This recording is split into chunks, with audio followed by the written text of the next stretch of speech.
জীবনের সব থেকে বড় রিভেঞ্জ কি জানো? হ্যাপি থাকা, হাসি খুশি থাকা।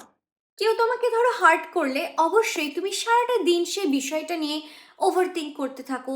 ধীরে ধীরে তোমার মধ্যে একটা অনুভূতির জন্ম নেয় যে তাকে শায়েস্তা করতেই হবে।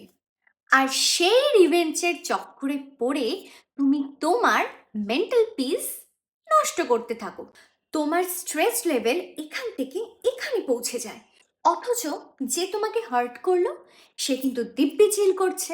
তুমি বোকার মতো এটা ভাবতে ভাবতে যে তার থেকে কিভাবে রিভেঞ্জ নেওয়া যায়, সেইটাই ভাবতে ভাবতে তুমি তোমার জীবনের সব থেকে বেস্ট মোমেন্টগুলোকে নষ্ট করে চলেছ।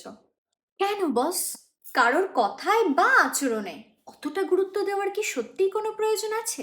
আর যদি সত্যিকারেরই তাকে সেটা ফিল করানোরই হয়, তাহলে তাকে রিয়েলাইজ করাতে দিতে হবে যে তুমি তার আচরণে সত্যিই কোনোভাবে প্রভাবিত হওনি।